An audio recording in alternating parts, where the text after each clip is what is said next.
In 1982, I was a physical therapist working at Alaska Hospital and Medical Center in Anchorage, Alaska. I had two small children. I was 32. My children were 9 and 6. And my husband was working on Prudhoe Bay oil field repair work, so that was why we were living there. I injured my back at work and it wasn't responding to conservative treatment. Surgery was needed for it. Since I'd had a previous back surgery, they weren't certain whether they'd be able to just do a laminectomy or whether I might have to have a spinal fusion. So I was really concerned that the spinal fusion could lead to my loss of my career as a physical therapist. So I contacted people back in New York State where I had come from and at a church that I was attending there in Anchorage, and let people know the date of my surgery, ask people if they would pray for me, that this would just be a laminectomy and I'd be able to continue my career. So that's kind of a little bit of backstory to what happened. On the day of surgery, my husband and my children came to the hospital with me, and I was one of the early morning surgeries. So they were able to walk by my stretcher as I was taken down to the OR, and then they were sent off to a waiting room, and I was taken into surgery. I was on my stomach on the operating room table because they were going to be reopening my back where the previous surgery had taken place. So I was put under anesthesia, and that was the last thing that I was aware of until suddenly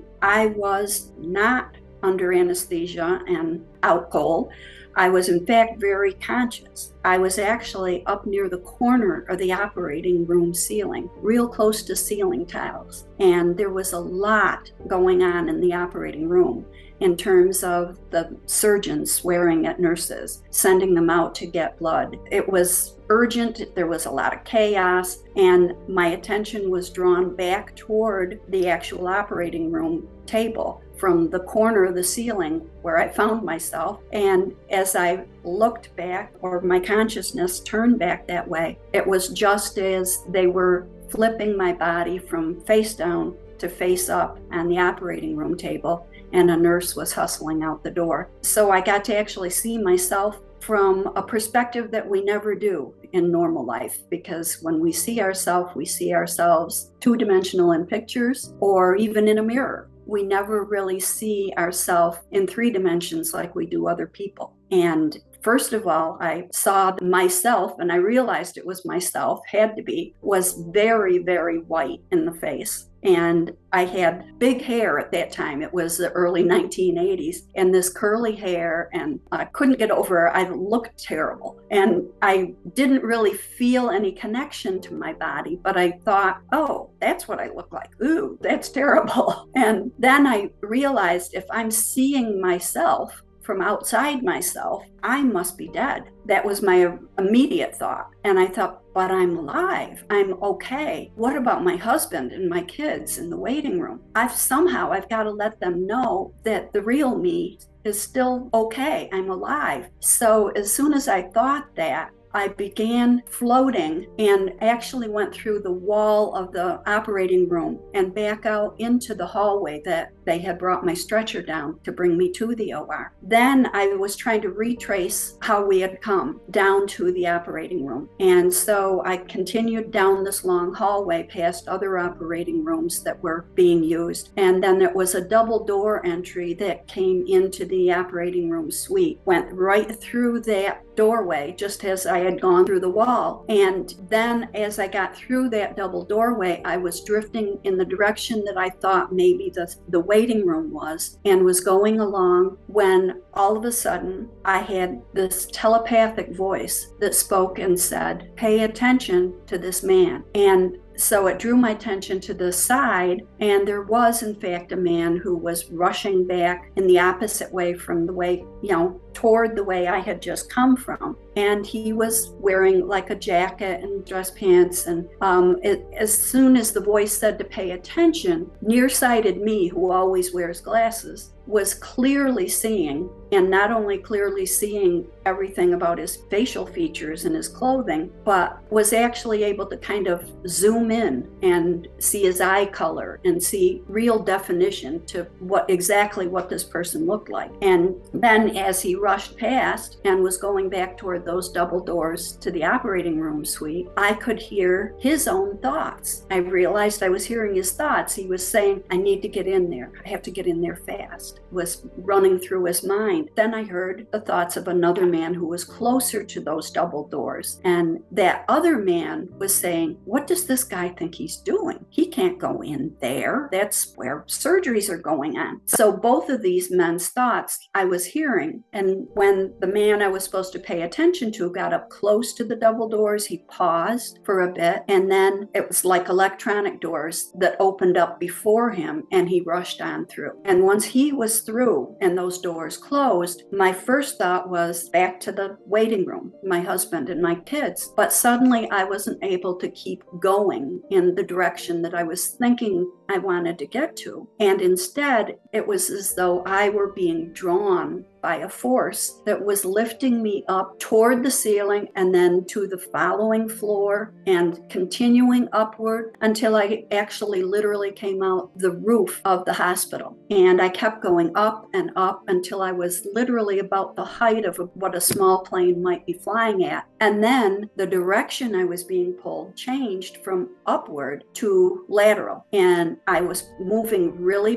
quite fast. And I began to think, I don't feel any temperature change out here. I don't feel wind going by me. I didn't feel the sensation of speed, but I was moving. My consciousness was moving right in the direction and out over the city of Anchorage. And it sits on water, Anchorage does. And as I reached the edge of where the water should be, an opening opened up that looked very dark and kind of like a cave or a tunnel. And I was like sucked into this dark cave. And once I was in there, it seemed as though I went into much, much faster speed than I had already been moving. And in the very far distance, I could see just a pinprick of light. And as I kept moving really, really fast, the pinprick of light kept getting bigger and bigger and bigger as I was approaching it, until I literally burst through the light itself and out into an entirely different environment. It was an environment that was very bright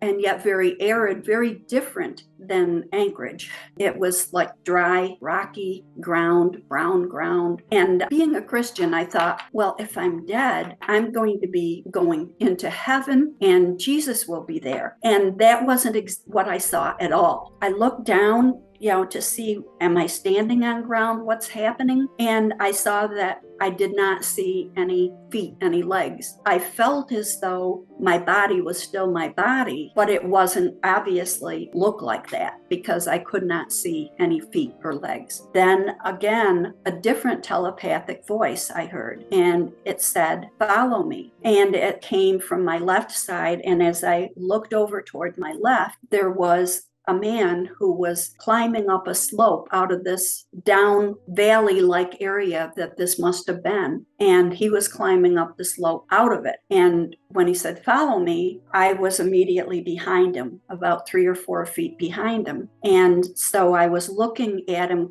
closely from what did he look like? Who was this? And I saw that he had very almost black hair that had been pulled back and tied with a leather tie. And then as far as clothing, he just had a very simple off-white sort of a toga type of clothing with, again, a tie, simple tie around the waist. And it came down to about just past mid-thigh was where the toga left off. And then below his knees, he had crisscrosses of leather across down his calves to leather sandals. And as I took all of this in, I'm thinking, well, that's not how I picture Jesus. And I know this isn't Jesus. I don't know who it is, but that much I know.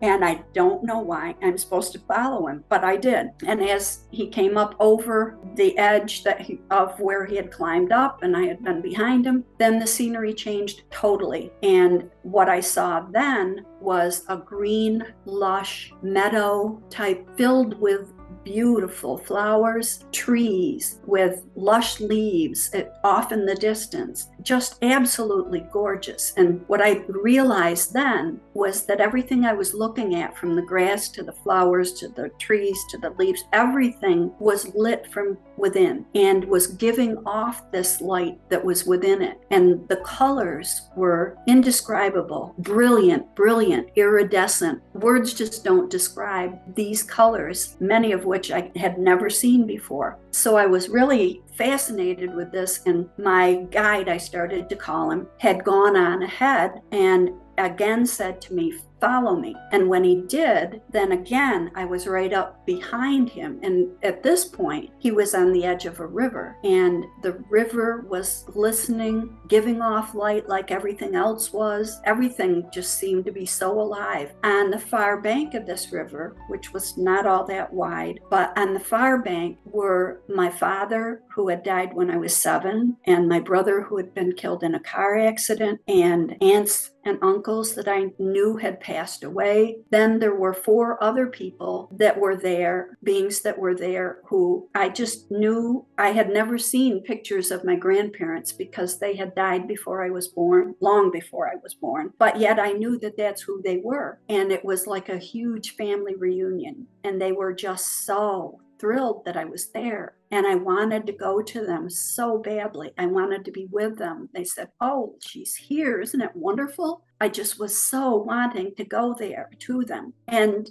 my guide said, "No, we have to go somewhere else first." And all of this movement that I was going through at this time, I was being drawn. It wasn't like I was saying I'm going to go right, and so then I was able to go right. I was drawn where I had to go, and so I had to follow my guide. And he went further down along the bank of the river and around a curve in the river and into a huge opening. And in the center of this opening was an enormous building that was like an alabaster white. It was glowing like everything else, and just glistening white, and looked Roman or Greek or something because of columns and long stairs that went up to like a big entryway door. And I also saw other beings who were there, who some at the foot of the stairs and some coming down, and many more people around, beings around. And again, my guide went directly up to the doors, said, "Follow me." And so I was up and behind him as the doors opened, and we went in to this huge room that was long, with all sorts of tables down the center of it. And along the sides were shelves upon shelves for stories upon stories that were filled with books and scrolls. And the tables in the center, there were people that were beings that were at the tables and were looking at things, and other people were standing at the end. And all my guide said at this point is, "This is where the book of life is stored, but we're not staying here. Follow me." And so we went the full length of this whole area and into a small area in the back, a hallway like, and then into a doorway that was into a much smaller room. And this much smaller room had like an oval shaped, almost like if you think of a conference table, and there were lots of other beings who were sitting around this as though they were waiting for us to arrive. And when we came in, I felt as though all of these people, these beings, knew who I was, were happy to see me, that I should know them. Don't know why I felt that way, but they just felt so familiar. And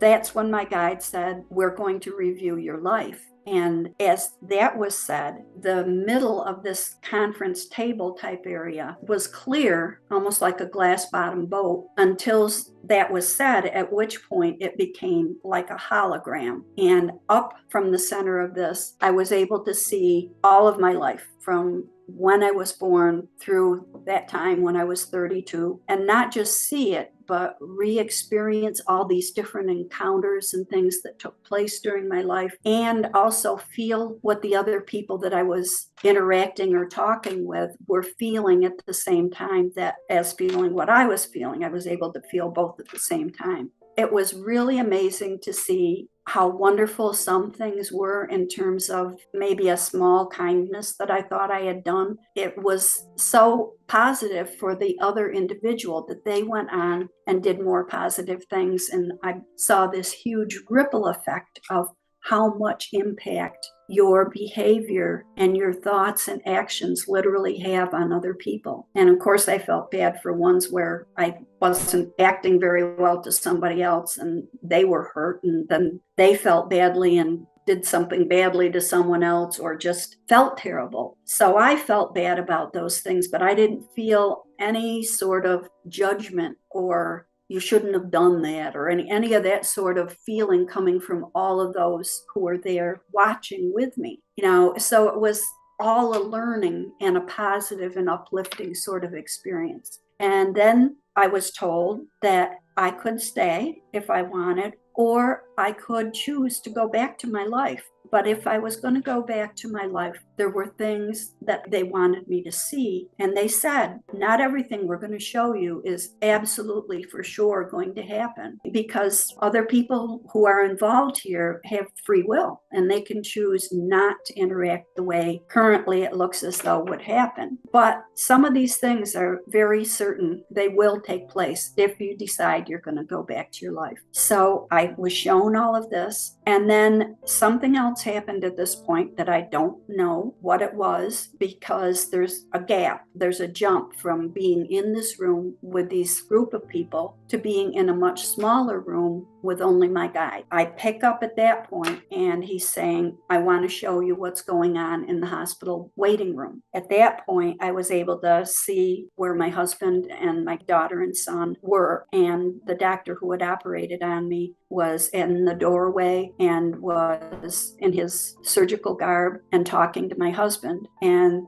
the kids were behind him toward this small couch that was in the room. Then my guide said, I also want you to see the prayers of the people that you asked to pray for you over here. And so it was like off to the right, I was shown prayers represented as though each one was a musical note, like you would see on a score of music. Each note was going vertically and attaching to another note and coming up higher and higher, closer and closer to where we were. And at that point, he showed me that my daughter was praying that she thought I had died, and that's why the doctor was there after such a long, long time of past when they thought he would be coming. And she was praying that she wanted me to live. She didn't want me to be dead. And her prayer, when it was attached to all the other prayers as the last musical note, suddenly I was feeling all of my emotions of being Karen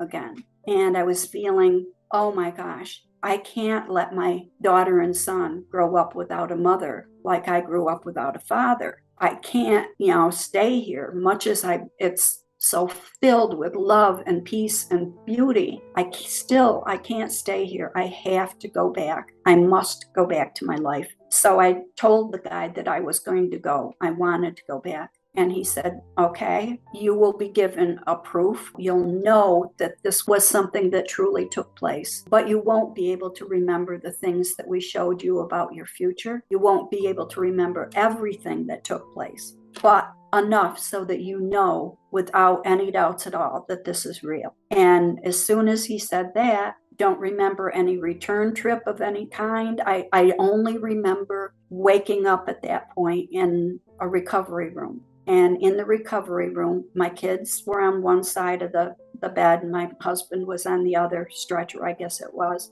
And immediately I was still filled with this peace and this love that had permeated everything. And I had never felt anything like that before. And when it came to the surgery, I couldn't even remember clearly what they had operated on or what for. And I was so befuddled that I had a big swollen stomach. And I thought, did I just have a baby? That part of my mental capacity was completely still befuddled and under anesthesia. But the consciousness that I had as I experienced my near-death experience was crystal clear and remembering all of what I just said here. I was in the hospital for 12 days. days. And of course, doctors were checking and coming in daily. And one of the very first few days, this man came in to check on me and said that he had operated on me after the first operation went south. And as he said that, I realized this was the same man that I had seen and was told at first to pay close attention to. And because I recognized his eyes, his eye color and hair color, and even though he was dressed in hospital clothes as he was checking on me and stuff. So after I was home and recovering, I made up my mind that I wanted to speak to this second doctor who had been really kind to me. And I had to go back to see him in order to have metal staples that went from my breastbone to my pubic bone, had to have them removed. And I wanted my husband to come with me, and I wanted to ask him about what I had seen taking place in the hospital that day in terms of seeing him coming. So I did. And the reason I wanted my husband also, because I had told him a little bit about I had this near-death experience. And he was kind of like, okay. I knew he just wasn't believing it. And so I thought maybe if I ask this doctor and if, he confirms what I saw, then that certainly is proof to me, but it'll be proof to my husband too. So I did ask him, and his response was, how could you know that? And then he went on to say that he had been in his office seeing patients and had been called stat to try to save a woman whose artery was cut and was bleeding out on the operating room table. And so he had rushed from his office into the hospital. And that was why I saw him in just kind of a regular jacket and clothes and things, and not in any sort of hospital garb like you would normally expect from somebody who was a surgeon. And so that was real proof to me and confirmation. And that was my story.